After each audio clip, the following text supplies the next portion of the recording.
Nyagasani Yesu n'abane namwe.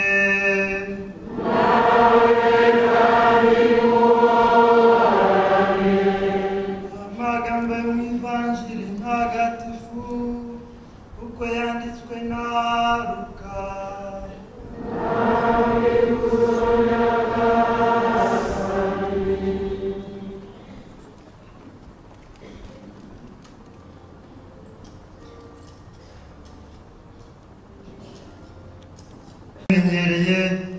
Yinjira mu isengero ku munsi w'isabato, nuko arahaguruka basoma ibyanditswe bitagatifu.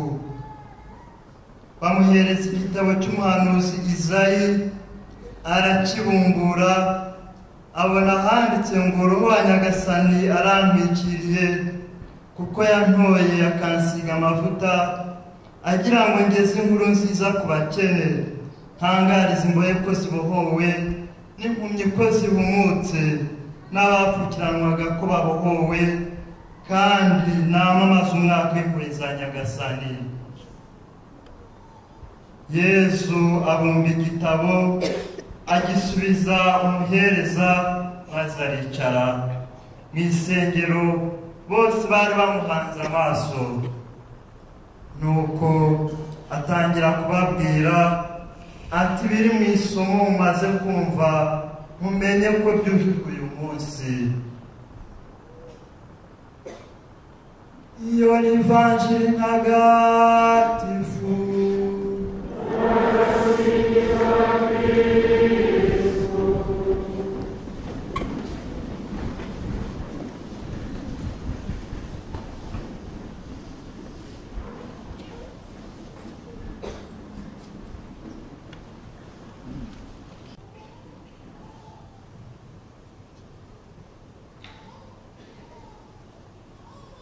Bavandimwe, buri mwaka muri iki gitambo cy'Ukarisitiya cyo kuwa kane mutagatifu mu gitondo tuzirikana ku buryo bw'umwihariko ubusaserdoti, ubuntu Imana yatugiriye idutoramo abasaserdoti bakomeza umurimo wa Kristo wo gutagatifuza imbaga y'Imana.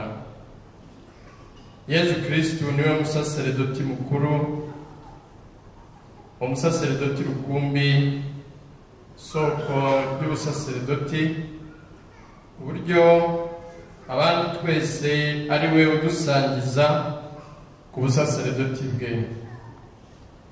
Ubusaserdoti bwe nibwo tugabanaho. Uyu musaserdoti rukumbi rero niwe umuhanuzi Izayi yahanuye, nk'uko tumaze kubyumva mu isomo rya mbere, agira ati umwuka w'Uhoraho urantwikiriye kuko Uhoraho yantoye akansiga amavuta, akanyohereza gushyira inkuru nziza abakene.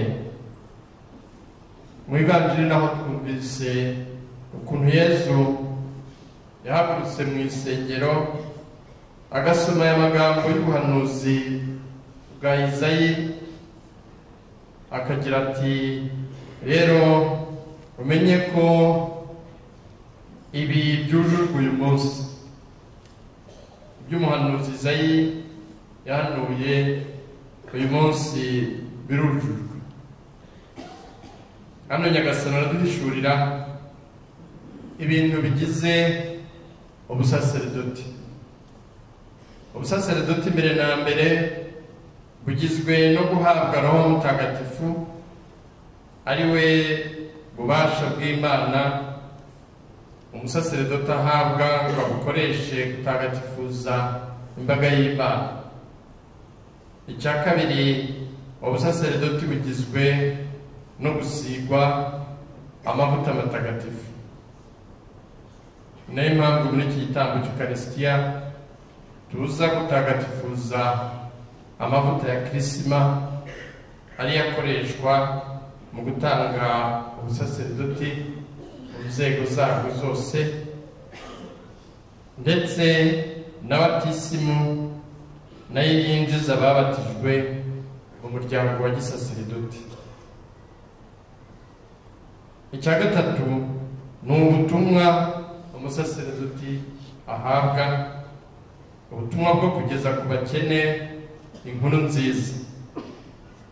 Iyi nkuru nziza umusaserdoti atumwa kugeza ku bakene ni ukubamenyesha urukundo rukomeye Imana ibakunda. Nk'uko Yohana Intumwa abivuga, Kristo yaduhishuriye urukundo, yemera kutubera igitambo ngo adukize.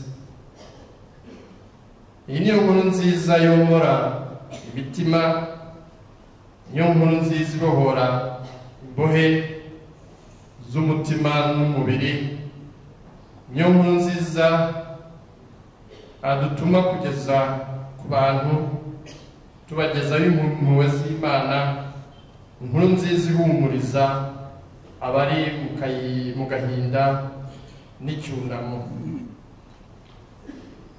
Muri iki gihe Pasika ikunda, iminsi ya Pasika ikunze guhura n'ibihe byo kwibuka Jenoside yakorewe Abatutsi.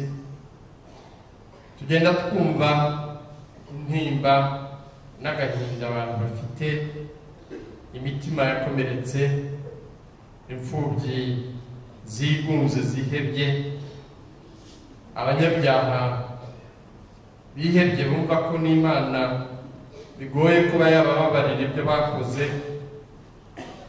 abakomeretse baheranwe n'inzika, bikigoye kubabarira no kugira amahoro. Aba bose rero basaserdoti bavandimwe, Kristo dusangiza ku busaserdoti bwe nibo adutumaho kugira ngo tubamenyeshe ko Imana ibakunda bikomeye, ko niyo abantu baguhemukira bakakugirira nabi, Imana nyir'ububasha yo irahari kandi iradukunda uko turi kose. Urukundo rwayo ntiruhinduka.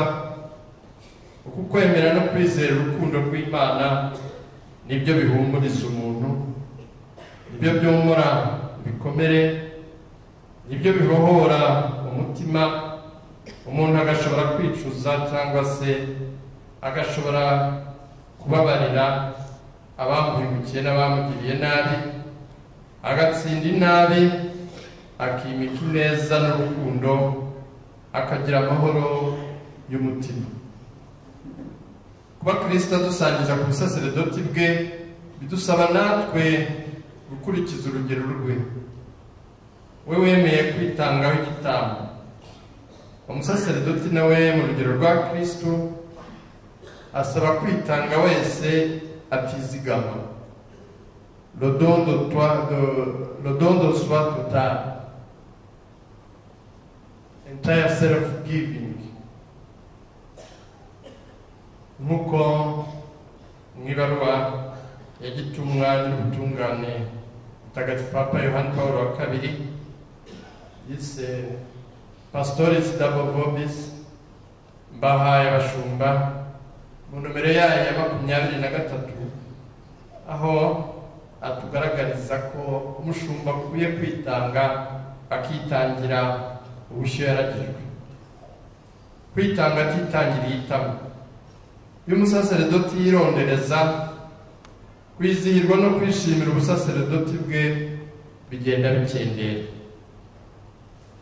Nibyo Papa Francisco mu ibaruwa aherutse kwandika, ibyishimo by'ivanjiri ibyo atubwira ko kugira ngo twizihirwe kandi tunyurwe n'ubusaserdoti ndetse n'ubukristo bwacu, nuko umuntu atakwifungirana muri we ngo abe nyamwigendaho, aba ari we wireba, usange ari we wikunda, yiyuzuyemo ku buryo nta mwanya agirira Imana mu mutima we, nta mwanya agirira Imana mu buzima bwe, nta n'undi muntu afitiye umwanya mu mutima we no mu buzima bwe. Niwe wikunda, wireba, areba inyungu ze gusa. Ibi rero bivutsa umuntu ibyishimo by'ivanjiri. Umuntu abereyeho abandi, umuntu abereyeho Imana. Umusaseredoti rero agomba gufata iya mbere, agafasha n'abandi kwisohokamo, agasanga abandi ubuzima bwe, akabwugururira abandi, akibagirwa, akitanga atireba cyangwa ngo arebe inyungu ze, ahubwo aharanira kwita ku bushyo Kristo yamuragije. Ibi nibyo bimuha kwishimira umuhamagaro we nk'umusaseredoti n'ubutumwa bwe. Nibyo biduha kwizihirwa n'ubusaseredoti bwacu, nibyo biduha guhorana ishyaka mu butumwa bwacu. Kandi n'abakristu nabo, iyo umusaseredoti yitanga, abitangira, bibatera ishyaka n'ishema mu gufatanya n'abapadiri babo mu mirimo ya gitumwa no kubaka kiliziya, mu miryango remezo, mu ngo, mu rubyiruko no mu iyogezabutumwa rivuguruye tugamije. Uruzinduko twagiyemo muri Roma kwa Papa muri 2014, visita dirimina, uruzinduko rukorwa buri myaka 5 n'abepiskopi bagahura na Papa. Abasaseredoti, Papa Francisco yadutumye kubashimira cyane kubera ubwitange mukorana imirimo ya gitumwa mu kogeza ivanjiri no kubaka ingoma y'Imana. Abihaye Imana namwe barayiki mwitangira imirimo ya kiliziya, ubutumwa bunyuranye, mu burezi, mu buvuzi, mu rubyiruko, mu miryango remezo. Nka twese nk'umuryango wa kiliziya arabidushimira kandi adusaba kujya mbere mu kubaka kiliziya yacu. Basaseredoti, mu kanya turasubira mu masezerano y'ubusaseredoti. Tubere rero akanya ko kongera kwivugurura kugira ngo turusheho gutunganira Imana no kuyihereza mu budahemuka. Kongere tuvugurure umubano wacu na Kristo, turusheho kumukomeraho kugira ati ndi umuzabibu, mwebwe mukaba amashami yanjye. Kuko ishami ridashobora kugira ubuzima no kwera imbuto ridashamikiye ku muzabibu, namwe niko mumeze. Tuvugurure rero umubano wacu na Kristo kugira ngo turusheho kumukomeraho, gutyo ubuzima bwe nka rya shami ry'umuzabibu budusakaremo kandi dushobore kwera imbuto nyinshi kandi nziza mu butumwa bwacu. Nyagasani Yezu nabane namwe.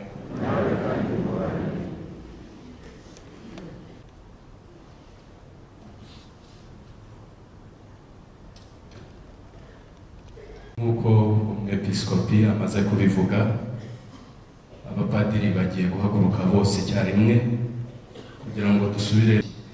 Nitumara kuvuga ngo ndabishaka inshuro ya 3, aba namwe murasubiriza hamwe muti Kristo twumve, Kristo twiteho.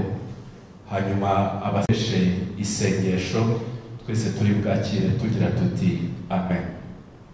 Icyo gihe namwe nyine muraba mwahagurutse.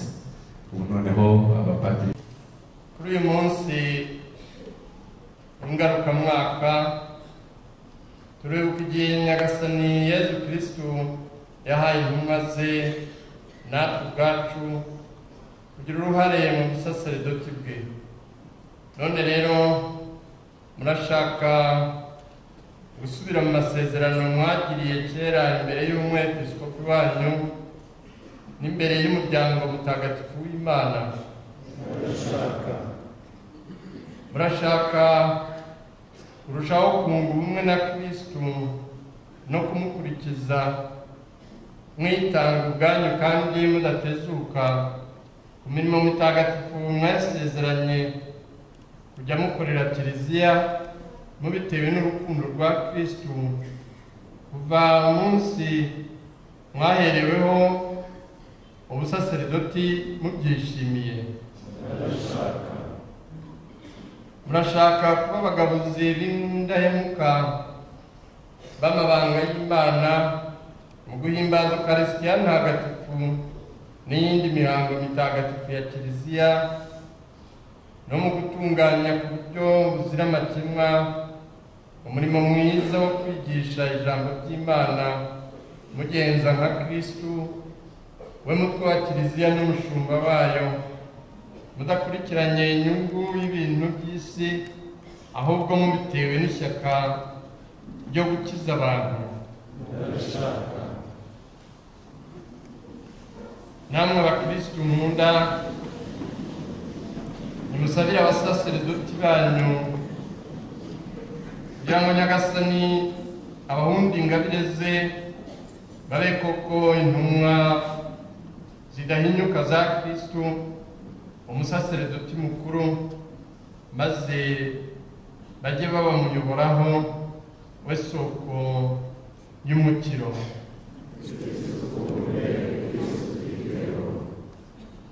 Nanjye kandi munsabire kugira ngo mbe indacogora ku murimo wa gitumwa nashinzwe nubwo ntari mbikwiye, kandi uko bukeye babere ishusho nyakuri rya Kristo we musaserdoti mukuru, umushumba mwiza, umwigisha n'umugaragu w'abantu bose.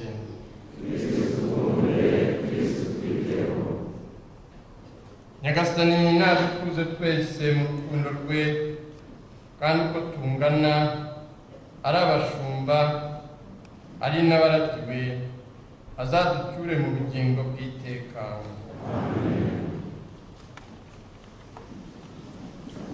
Murakoze twese isakramento ryo gusigwa kw'abarwayi ndetse n'amavuta akoreshwa mu mutima.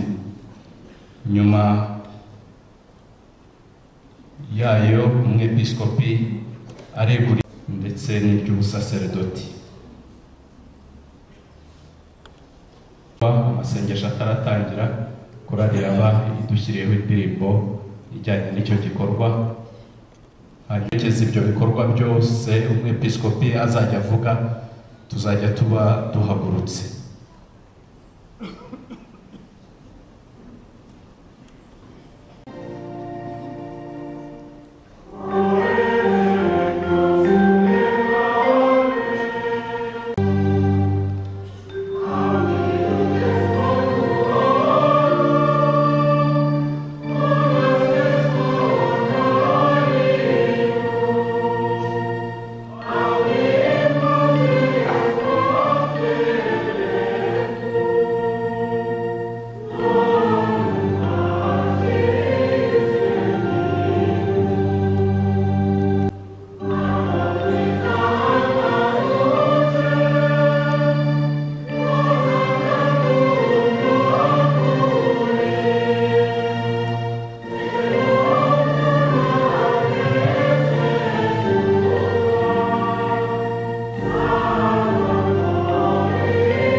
bazaniye amavuta ya Krisma.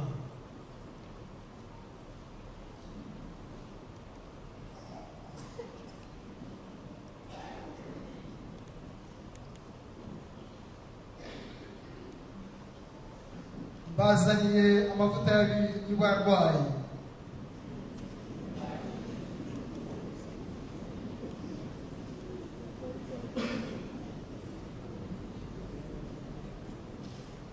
Bazaniye amavuta y'abigishwa.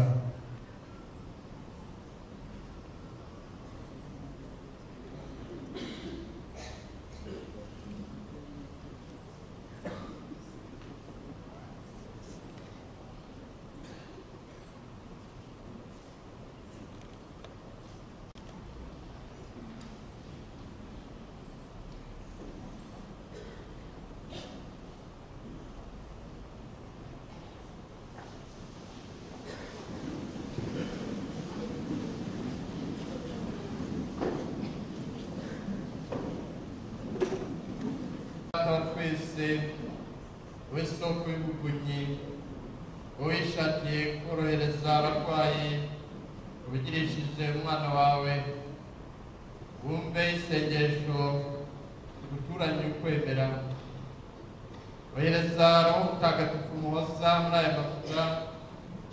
aya mavuta avanwa mu bihingwa warayaremye kugira ngo agarurire umubiri wacu imbaraga. None rero abazayasigwa bose bw'umugisha wawe mutagatifu azabarinde umubiri roho n'ubwenge kugira ngo yirukane ububabare bwose ubumuga bwose n'indwara zose. Yagasaniye amavuta nabe rero ayawe wowe wadutagatifuje tubisabe kubwa Yesu Kristo umwana wawe n'umwami wacu w'Imana mubana ugategekana mu mwegana mutagatifu bibora bisimbura n'iteka.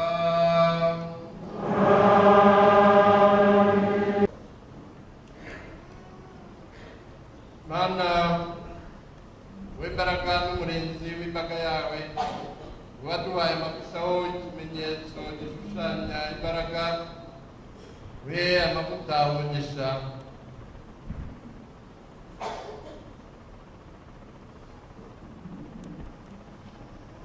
nagusabye abigishwa bahe imbaraga zawe barushaho kumva cyane inkuru nziza ya Kristo bahe ubwitonzi n'ububasha barusheho guharanira kubaho gikristu batoneshe banezerwe no kuvuka bakabaho muri kiliziya yawe kuko wabagize abana wihitiyemo tubisabye kubwa Kristo umwami wacu.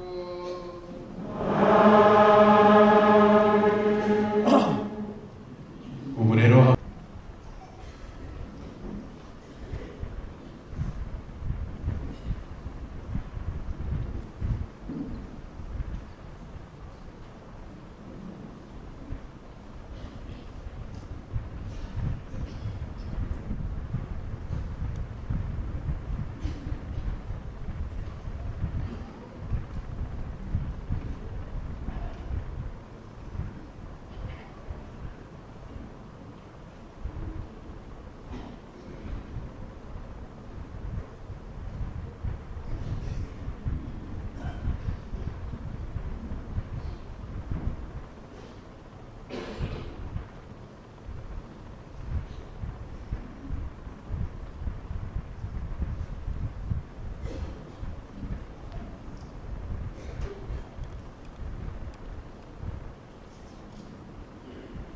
abandi nkunda tutakambira Imana dashobora byose kugira ngo aya mavuta ayasenderezeho umugisha ayatagatifuze naho abazayasigwa ku mubiri azabashyiremo ikimenyetso ku mutima maze bazabe abarangamira ubucunguzi bw'Imana. Nyagasani Imana yacu ukomokaho n'icyitwa ubwiyongere icyitwa amajyambere ya roho yirimwe wakira ubuyoboke bw'abagushimira wohereje na kiliziya yawe ubigirishije ijwi ryacu mu byishimo koko rero igihe cyo mu nteruro ya byose bibe bategetse isi kumezamo ibiti byera imbuto maze muri ibyo biti hakabamo ingirakamaro y'umuzeti isarurwa w'imbuto zengwamo aya mavuta yadutana akurwamo krisima y'ubutagatifu yongeye kandi dawudi ubwenge bwe bwa gihanuzi yamenye mbere ibimenyetso bitangirwamo ingabire yawe maze yamamaza ko uruhanga rwacu ruzahimbarirwa mu mavuta y'imizeti kandi igihe ibicumuro by'isi bihanishijwe amazi y'umwuzure inyuma yerekanisha ishami ry'umuzeti w'isi ya kumori w'amahoro ari ugushushanya ingabire y'ibihe bizaza. Ibyo ngibyo nyine kuri ibyo hanyuma bigaragazwa n'ibimenyetso bidashidikanywa by'amazi y'abafisimu ahanaguye ibicumuro byakozwe byose, maze isigwa ry'amavuta y'imizeti bigatera uruhanga rwacu umucyo n'umunezero. Icyo cyatumye kandi utegeka Musa umugaragu wawe ngo abanze yubakize amazi umuvandimwe we Aroni, maze amusuke ku mutwe amavuta yo kumugira umusaserdoti. Ibyo ngibyo byujujwe ayo mavuta uyatagatifurishe umugisha wawe, maze yasenderezemo ububasha bwa Roho Mutagatifu ufatanije n'ubushobozi bwa Kristo wawe ari we nyirizina ritagatifu ryakomotseho irya Krisma, maze ukayasiga abasaserdoti n'abami n'abahanuzi n'abamaritiri bawe, kugira ngo abagomba kuvuka bundi bushya bw'amazi y'ubwuharigirwe bwa Roho uzabakomereshe Krisma waremye ubabera ikimenyetso cy'ubucungurwe n'icy'ubuzima. Hindutse ingoro y'ubuhangare bwawe arangwe n'impumuro y'imibereho y'ubuziranenge, kugira ngo hasakarweho n'icyubahiro ubwami n'ubusaserdoti n'ubuhanuzi nk'uko bigenwe n'ikimenyetso cyawe utagatifuze, maze bisesureho umwambaro w'ingabire yawe, kugira ngo abazaguruka mu mazi n'umuriro mutagatifu uzababere ku isima y'uburokorwe bagire uruhare ubuzima buhoraho bw'iteka n'abagenerwa mu murage y'ikuzo ry'ijuru. Tubisabye kubwa Yesu Kristo umwami wacu utegeka agahora witeka hamwe na Roho Mutagatifu twebwe barabisigura n'iteka.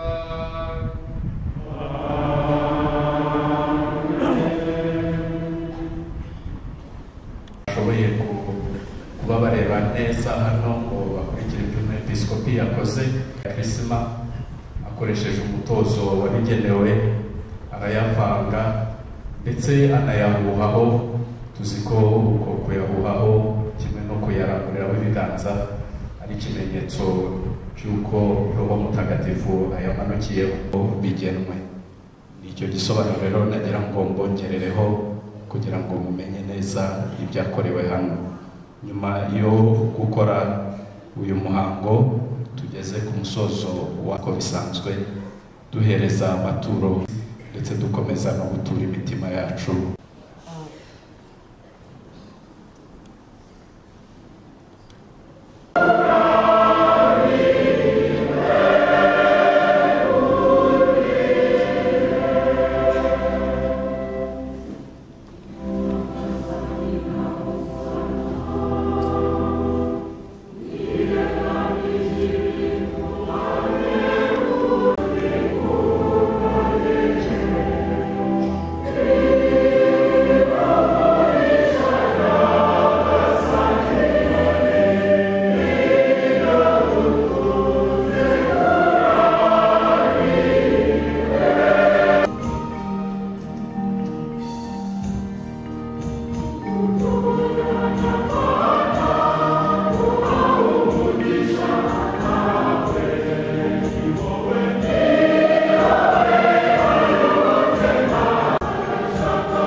kugira ngo duhimbaze uyu munsi muhire ari nawo umwami wacu Yesu Kristo yatanzweho ngo adupfire. None rero mubyeyi wacu turagusaba twisunze umucunguzi wacu wahaye ikuzo, usakaze roho wawe kuri aya maturo maze atagatifuze kugira ngo ahinduke atubere umubiri n'amaraso ya Yesu Kristo umwami wacu. N'umubiri wanjye ugiye kubatangirwa.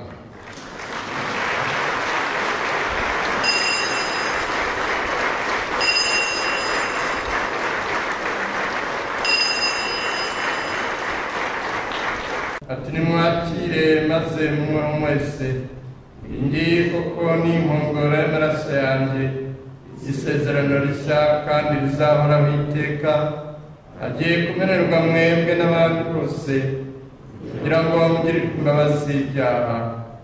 Ibi mujye mubikora urwibutso rwanjye.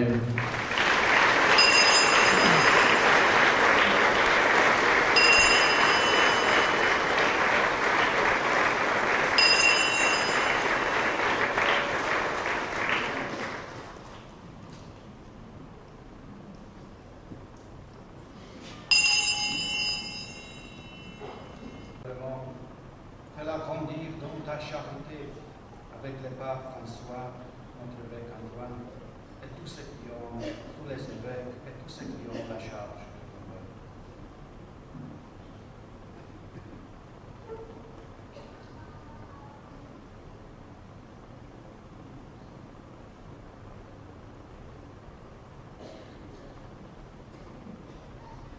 Wibuke kandi n'abavandimwe bacu bapfuye bafite ubwizere bwo kuzazuka, hamwe n'abandi bose bapfuye ufitiye impuhwe, maze ubakirire mu rumuri ruguturukaho.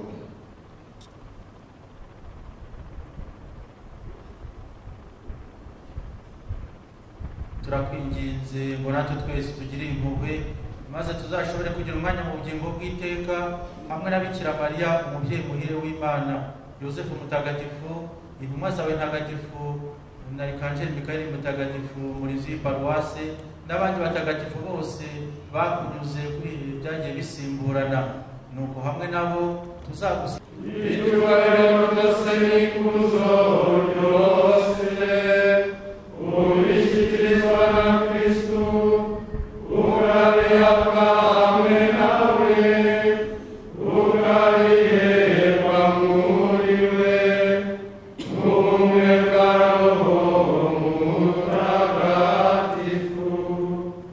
ukwiye bihora bisimburana iteka.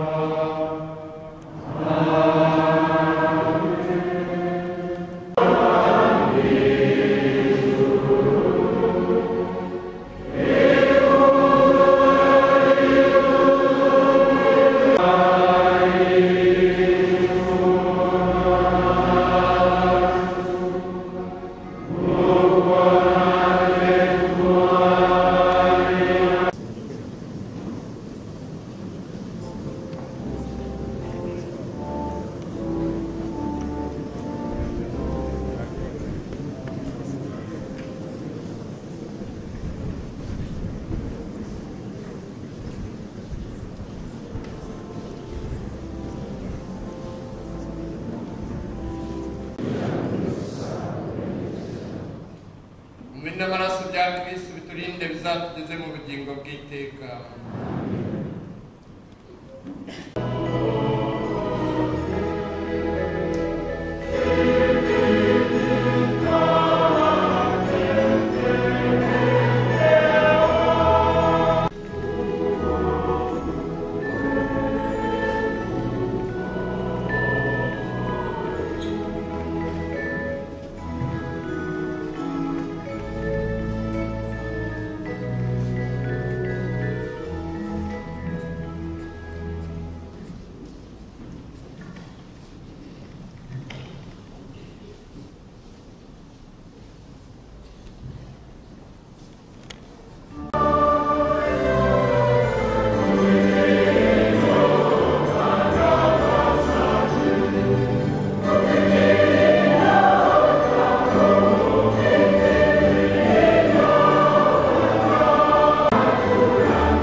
tugusabye twiyoroje nyagasani imana ishobora byose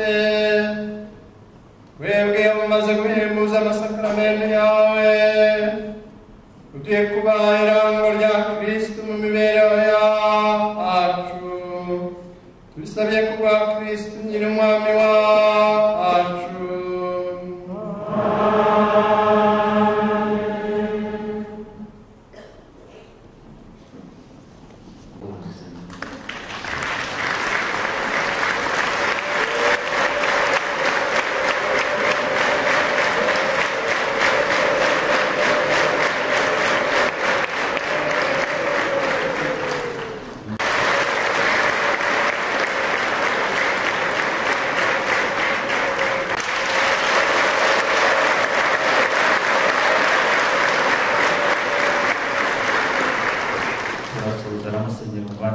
Jean-Claude, vicaire général.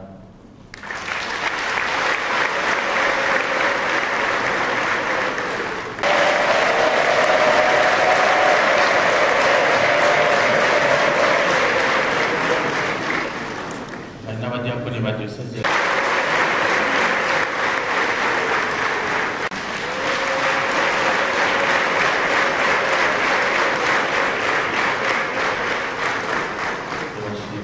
Excellence, Monseigneur archevêque émérite de Kigali, Monseigneur Tadej Nihimurwa, révérend prêtre, les religieux, chers religieuses, chers frères et sœurs dans le Christ.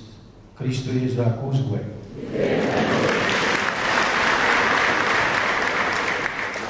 Chers confrères, je souhaite en ce jour très spécial pour chaque frère, que le Seigneur renforce et renouvelle en chacun de nous un grand désir de sainteté avec celui à quel nous avons été unis le jour de notre ordination sacerdotale. Je souhaite également que vous soyez toujours aimables et généreux envers tout le monde, mais encore davantage avec nos frères oubliés et abandonnés qui vivent aux périphéries de nos communautés ecclésiales. Nous ne pouvons pas oublier que cette année, la Semaine Sainte coïncide avec le 25e anniversaire du génocide perpétré contre les Tutsis en 1994. Déjà 25 années se sont passées depuis ces moments terriblement affreux qu'a vécu notre pays suite à un semé par l'idéologie génocidaire et inhumaine qui a dévasté la société rwandaise et dont nous ressentons encore aujourd'hui les conséquences. Malheureusement, cette idéologie du mal est aussi infectée quelques prêtres religieux, religieuses et d'autres membres de l'Église qui ont trahi leurs promesses religieuses et sacerdotales, ainsi que toutes les valeurs chrétiennes et par conséquent, ils ont trahi et gravement endommagé l'Église même du Christ, et nous tous qui en sommes membres. Le pape François en a parlé, lui aussi, lors de sa rencontre au Vatican avec le président Paul Kagame. Ils ont succombé, disait-il, à la haine et à la violence, trahissant leur mission évangélique, et en conséquence, ils ont défiguré le visage de l'Église. L'Église catholique, trahie et blessée profondément dans le cœur de certains de ses fils et de ses filles, comme vous le savez bien, s'est toujours opposé et continue à se battre contre ces gens des comportements destructifs et inhumains. Combien de fois le Saint Pape Jean-Paul II a-t-il supplié à travers ses messages publics le peuple rwandais et la communauté internationale à mettre fin à la violence et au génocide, mais malheureusement, personne n'a voulu l'écouter. Je cite ici un de ces appels prononcés par le pape le 15 mai 1994 lors de la récitation du Regina Coeli, diffusée au monde entier, et qui devrait normalement toucher le cœur des gens. Je ressens le devoir, disait-il, d'évoquer encore une fois les violences dont sont victimes les populations du Rwanda. Il s'agit d'un authentique génocide dont malheureusement les catholiques aussi sont responsables. Jour après jour, je reste proche de ce peuple qui agonise et je voudrais tellement réveiller la conscience de tous ceux qui planifient ces massacres et les exécutent. En agissant ainsi, ils conduisent le pays au bord de l'abîme. Ils devront tout répondre de leurs crimes en face de l'histoire, et même avant cela devant Dieu. Qu'on finisse avec les 100 versets. Dieu attend de la part des Rwandais, avec l'aide des pays amis, un réveil moral, le courage de pardonner et de vivre comme des frères. Avec Jean-Paul II, nous pouvons apprendre comment aimer vraiment l'Église et notre pays, ensemble aussi avec tous ces frères religieux, religieuses, séminaristes et tant de laïcs qui a risqué de perdre la vie, ont démontré un grand courage et un amour chrétien envers les prochains persécutés, souvent un voisin de maison ou un membre de la communauté chrétienne. Ainsi, ils ont manifesté leur solidarité et leur proximité envers les confrères et consoeurs et toutes les autres personnes destinées à devenir des victimes de la machine infernale et à l'extermination. Un bon nombre d'entre eux ont perdu la vie, mais ont sauvé leur âme grâce à leur foi et à l'espoir d'un mal, même encore plus cruel et terrible, ne peut se vaincre que par le bien, et non pas par la vengeance que multiplie encore davantage les pires maux. Donc, les prêtres dans le Rwanda d'aujourd'hui jouent un rôle très spécial et bien entendu. Il doit être profondément un homme de prière qui reste continuellement en contact avec Dieu. Il doit être un vrai homme de Dieu dont le cœur est sensible aux souffrances de son peuple. Un cœur qui se meut, qui guérit les blessures et qui n'a pas honte de pleurer avec ceux qui pleurent. et de consoler ceux qui n'ont plus la force de pleurer la perte de membres de leur famille ou de leurs proches. Le prêtre d'aujourd'hui doit montrer sa proximité avec les gens et marcher au milieu d'eux avec la tendresse du bon pasteur pour qu'ils puissent se rendre compte de la proximité et de la présence de Jésus. Seulement Dieu, qui connaît notre cœur, peut, pour la puissance de sa miséricorde, faire des miracles et guérir la douleur profonde qui nous empêche de pardonner et de nous réconcilier. Mais le bon pasteur n'abandonne jamais.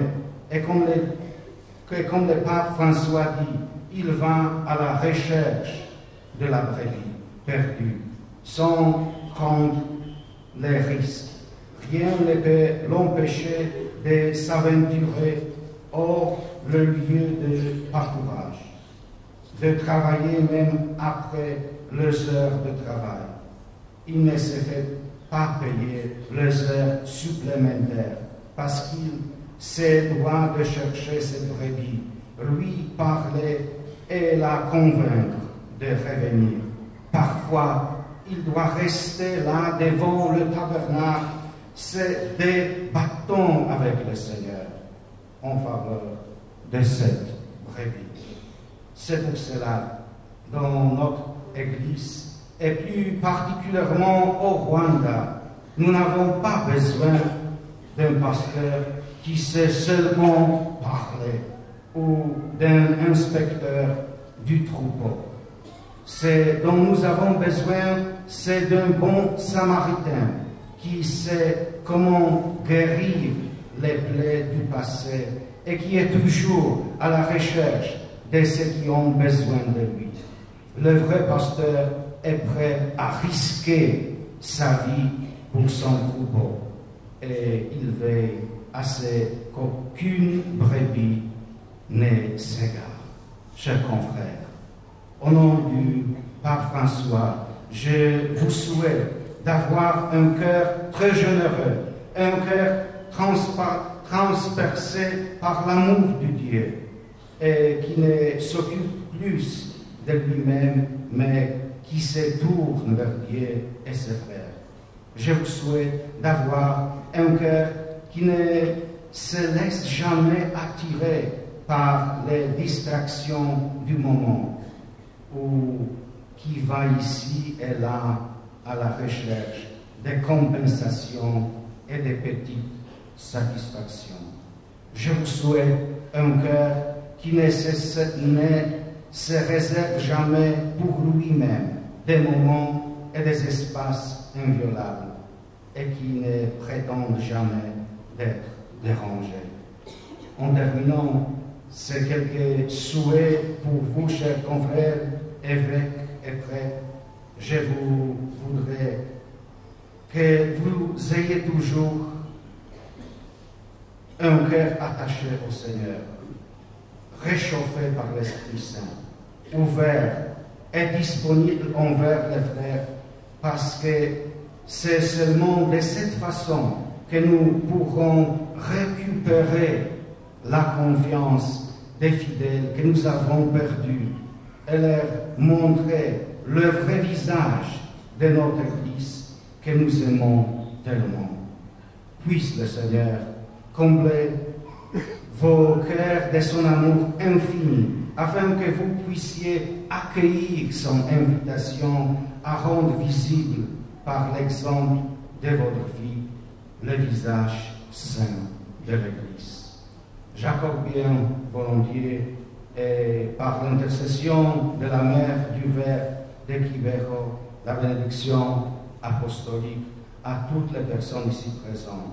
Je souhaite que vous soyez d'authentiques porteurs de paix et de réconciliation pour la société rwandaise et pour le monde entier. Je vous souhaite une semaine sainte, riche d'expériences spirituelles, ainsi qu'une joyeuse et sainte fête de Pâques. Nyagasani abahe umugisha, abarinde ikibi kandi abaherekeze buri munsi.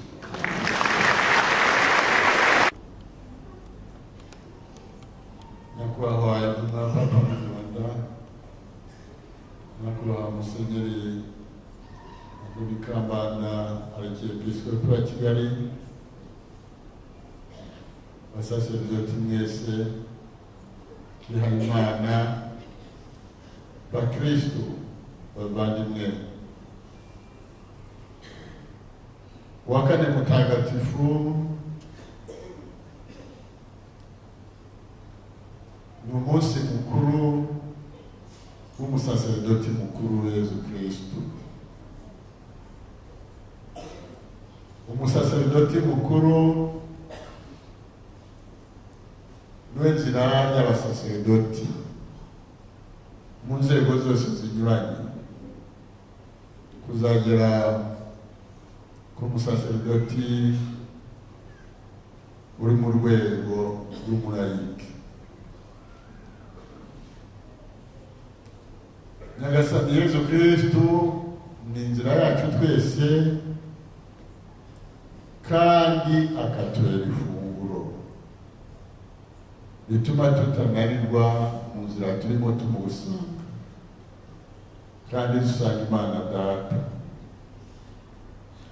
Umusaseridoti mukuru ni umuzabibu wahinzwe n'Imana kuri iyi si no mu mitima yacu. Umusaseridoti mukuru Nyagasani Yezu Kristo niwe abantu bose bakunda Imana, bafite ubwenge buzima, bafite umutima muzima, yemwe n'amavunane make y'umubiri, niwe bakesha ukuri. Yezu Kristo ni ukuri. Abamukurikira rero tugomba gusaba buri gihe kugendera mu kuri. Yezu Kristo kandi ni isoko y'ubugingo. Ntidushobora kugira ubugingo tutari kumwe nawe, kandi n'urumuri rwacu atumurikira ntagenda mu mwijima. Tuzabizirikanaho cyane ejo bundi dusingiza urumuri, dusingiza Nyagasani Yezu Kristo uturinda, waturinze guheranwa n'umwijima. Nyagasani Yezu Kristo apfuye abanzi be barishimye, ariko byo kwibeshya. Nyagasani Yezu Kristo yarazutse, ni muzima. Abamwemera rero bagomba kuba nabo bazima. Nyagasani Yezu Kristo kandi twabyigishijwe n'intumwa ye Yohana, ati ni Jambo uhoraho umuremyi wa byose. Niba dushaka kuba be, impano nziza duhaye kugira ngo tuvuge, kugira ngo dusenge, dukoreshe ururimi tumusingiza, adufashe kumenya ko ari Jambo w'ukuri. Natwe ibyo tuvuga ngaruke ku kuri, natwe tuvuge ijambo ry'ukuri, twigana ukuri guhoraho Nyagasani Yezu Kristo, Jambo uhoraho. Twirinde ko uru rurimi rwacu ruduteranya n'Imana, ruduteranya n'abantu, ahubwo rutume tuba inshuti z'Imana, tuba inshuti z'abavandimwe bacu, maze Nyagasani Yezu Kristo atubere ubuzima. Twishimire rero Pasika nziza, Pasika natwe iduhe kuzuka mu bitekerezo, mu bikorwa,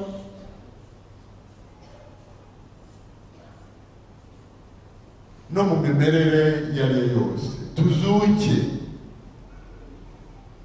tusabe iyo ngabire rero Nyagasani Yezu Kristu abidusesegazeho tuba abantu bashya. Hari indirimbo ivuga ngo turirimbire Imana indirimbo nshya. Indirimbo nshya rero ni ibikorwa bishya byiza, ni ibikorwa biranga Nyagasani Yezu Kristu, mbese no guhinduka tukabashya. Tubisabirane bavandimwe, murakoze.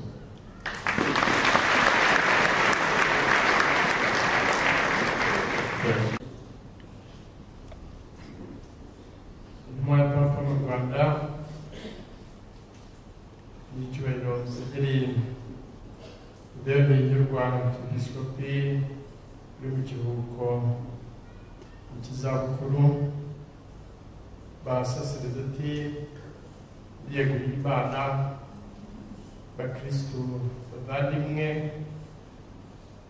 kugira ngo banze bashimire uko mwaje muri benshi kugira ngo twifatanye. Biragaragara ko katedrali yacu igenda iba ntoya, kubona uzi ko mukwirwamo ngo dusenge twisanzuye, bararikira gusenga ku mushinga turimo kugira ngo tubone ahantu hagutse twakubaka katedrali mwese mwakwirwamo tugasenga twese twisanzuye. Ndabararitse mu gikorwa kugira ngo rero nshimire cyane intumwa ya Papa mu Rwanda kuri ubu butumwa bwiza atugejejeho muri ibi bihe bikomeye Pasika ihura n'ububabare bukomeye twanyuzemo muri 1994, hashize imyaka 25, cyane cyane ijambo ry'ihumure n'ijwi ryatakambaga rya Nyirubutungane Papa Yohani Pawulo wa kabiri, Mutagatifu Yohani Pawulo wa kabiri. Muri ibi bihe byari bikomeye, abantu bapfa ibisubizo, bamushyize mu mibare, miliyoni y'abantu iminsi 100, uyu munsi yicwaga 10,000. Ni ikintu rero gikomeye. Umushumba wa Kiliziya atakambaga icyo gihe, ariko kandi wibuke ko ubu ngubu ntabwo ari Papa gusa, ahubwo ni Mutagatifu utuvuganira imbere y'Imana.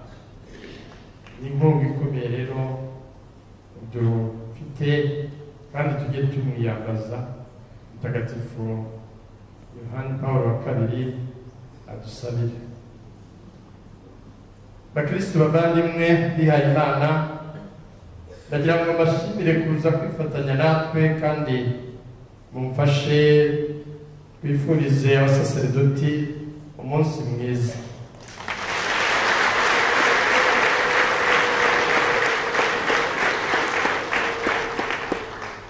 Uyu munsi aba ari umunsi wo gushimira Imana idutoramo abasaseredoti no gusabira abasaseredoti. Mwumvise ko umusaseredoti w'iki gihe afite ubutumwa bukomeye, niyo mpamvu akeneye isengesho. Wa musaseredoti wakubatije, wa musaseredoti waguhaye penetensiya, wa musaseredoti waguhaye Eucharistia, wa musaseredoti waguturiye igitambo cy'Eucharistia mu bihe binyuranye, wa musaseredoti waguhaye sakramento ryo gushyingirwa, wa musaseredoti waguhaye sakramento ry'abarwayi, cyangwa rihaye umuvandimwe wawe akanamuherekeza gushyira ku biganza by'Imana.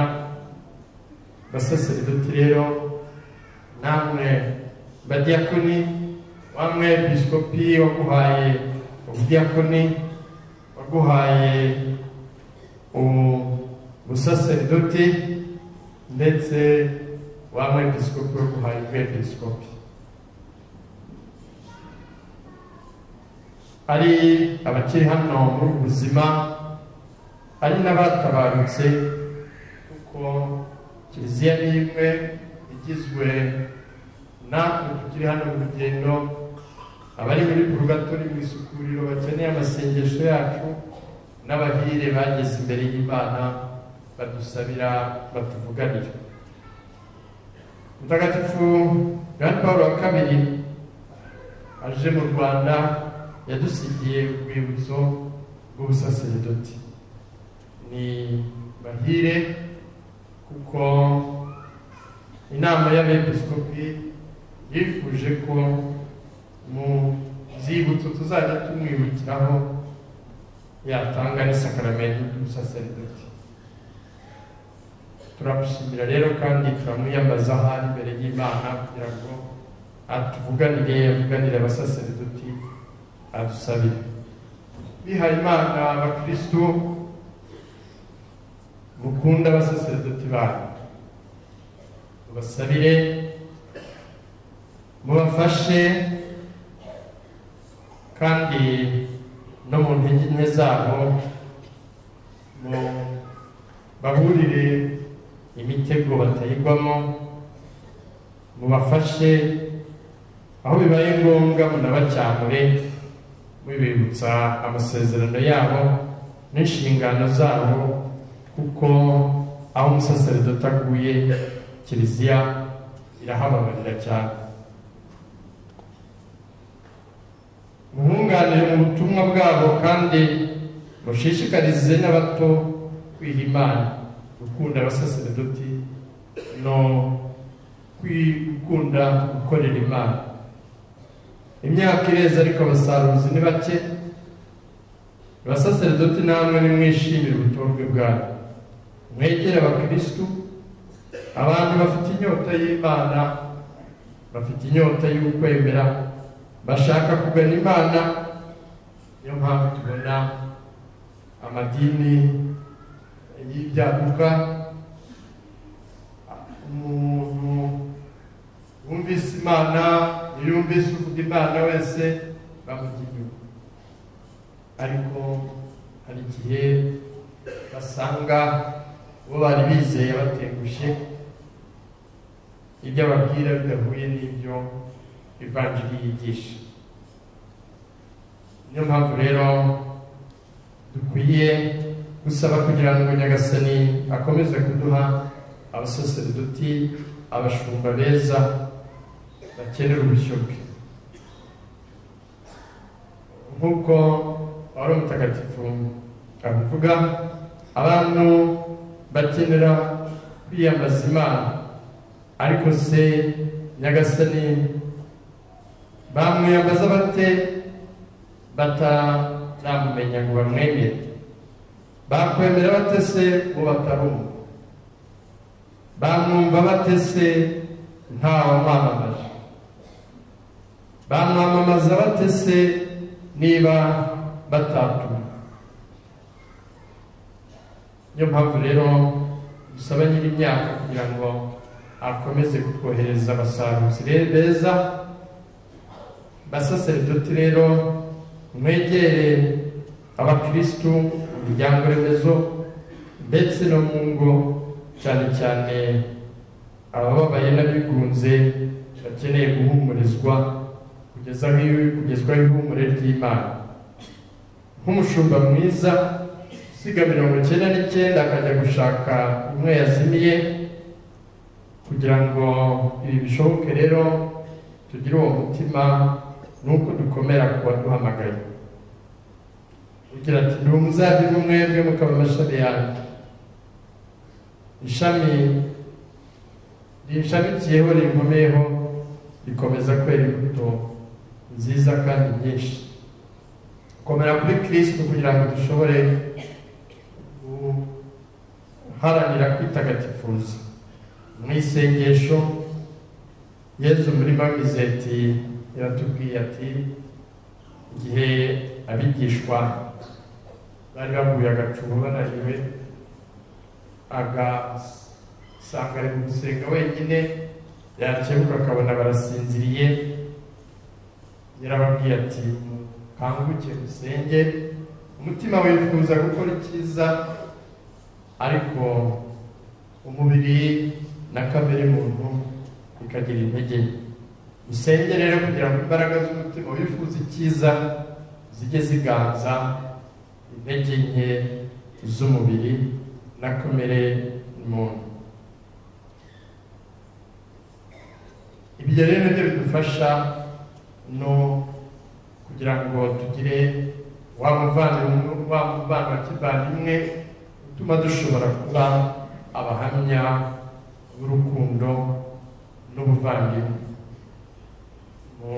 Muri equipe sacerdotale mu kubana mugasangira isengesho, mugasangira ifunguro, mugasangira ibitekerezo, mujya inama, by'ibyo bibaha ibyishimo no kwizihirwa n'ubusaserdoti. Abasaserdoti bizihiye Imana kandi bizihiye n'umuryango w'Imana. Ni umwaka w'impuhwe z'Imana, kwiyambaje impuhwe kandi n'ubu ngubu turacyakomeza kuko ni ikintu gikenewe cyane, kumenya kwakira urukundo n'impuhwe z'Imana kandi tukabifashamo n'abandi bafite inyota y'Imana kandi bashaka Imana. Aba rero ngira ngo dusoreze aha ngaha nongera kubashimira nyiricyubahiro intumwa y'Papa mu Rwanda, nyiricyubahiro Musenyeri Tadeyo, basaserdoti, bakristu bavandimwe mwese, nifuriza umunsi mukuru mwiza w'ubusaserdoti kandi nifuriza n'iyi minsi nyabutatu kuzaba igihe cyo kwitagatifuza, nkabifuriza kandi no kuzagira pasika nziza. Uko bababwiye ndacyafite n'ubushyo bwa Kibungo, aho kuri pasika nabo bakenera igitambo cy'Ukarisitiya n'ucy'umwepiskopi. Ubwo rero mu gitaramo cya pasika uzajya Kibungo, ku munsi wa pasika tuzaba turi kumwe. Bifurije rero kuzagira pasika nziza kandi abasaserdoti, abakristu muhagarariye muzafashe kubifuriza pasika nziza. Kristu yarazutse, yatsinze urupfu n'icyaha, tumusingize kandi tumuyoboke. Nyagasani Yesu nabane namwe. Nyagasani usabye twiyorohereje Imana ishobora byose, twebwe abamaze guhembuza amasakaramentu yawe, tuye kuba irango ya Kristu mu mibereho yacu, kubwa Kristu nyine umwami wacu.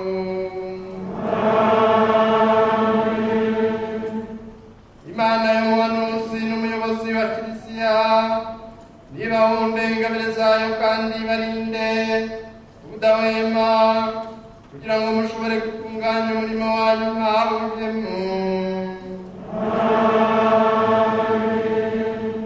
Yo yabashinze umurimo wo kwamamaza ivanjiri, nibafashe kuba no ku isi abahamya bayo, bashishikaye n'abambari nyakuri bahimbara, bayihagarariye mu bikorwa byo gutabara imbabare n'abakene.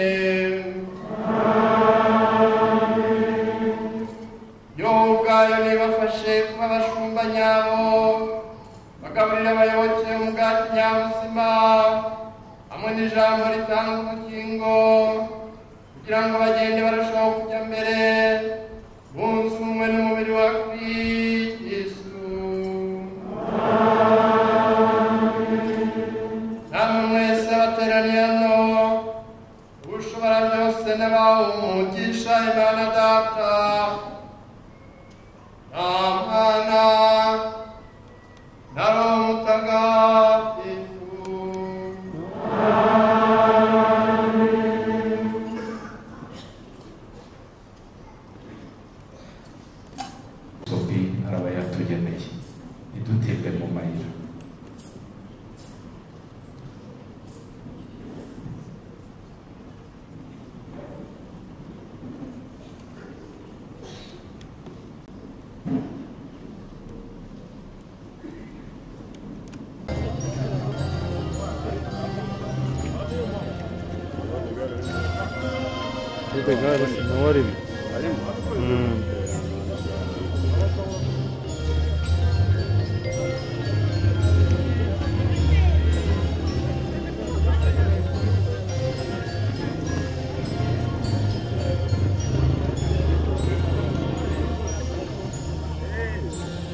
uyu kane mutagatifu kuri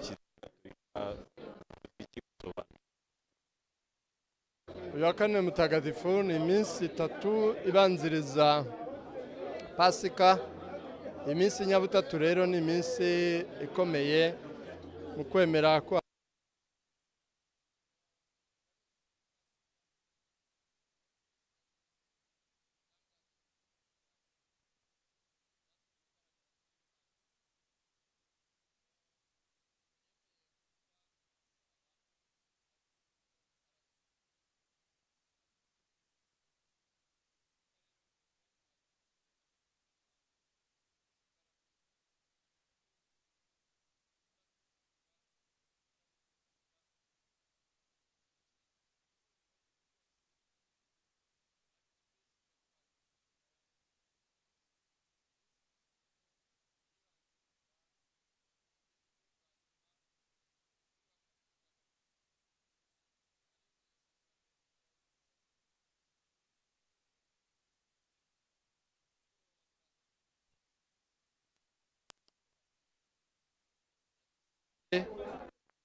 ku musaraba gikomeze kijye kiducungura.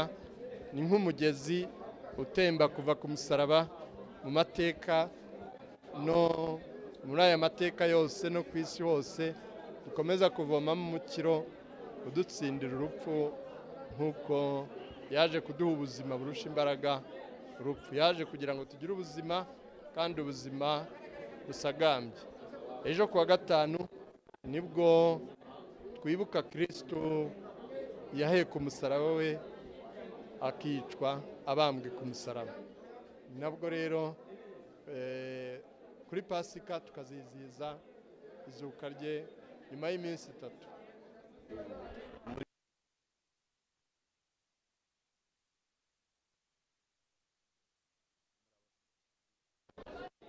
Kristo turabasaba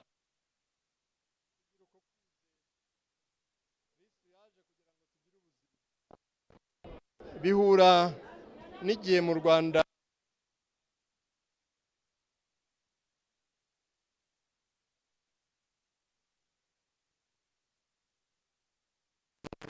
kwibuka ku nshuro ya 25 urupfu rwari rwiganje mu Rwanda.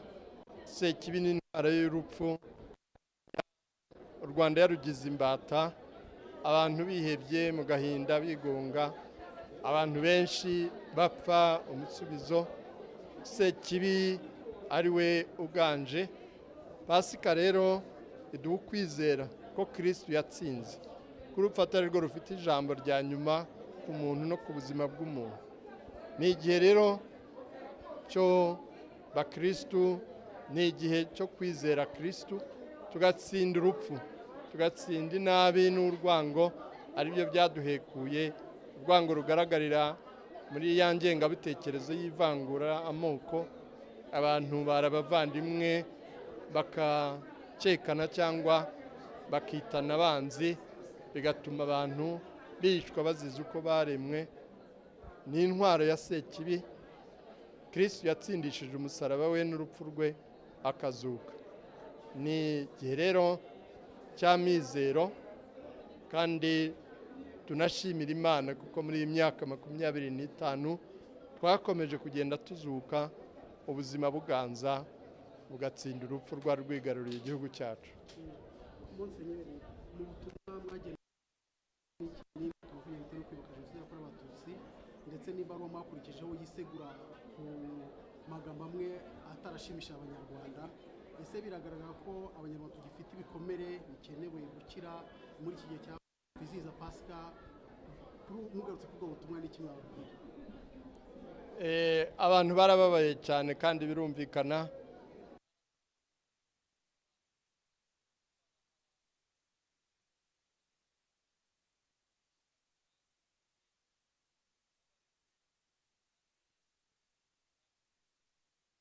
Fasha kumuha ihumure, ineza n'urukundo.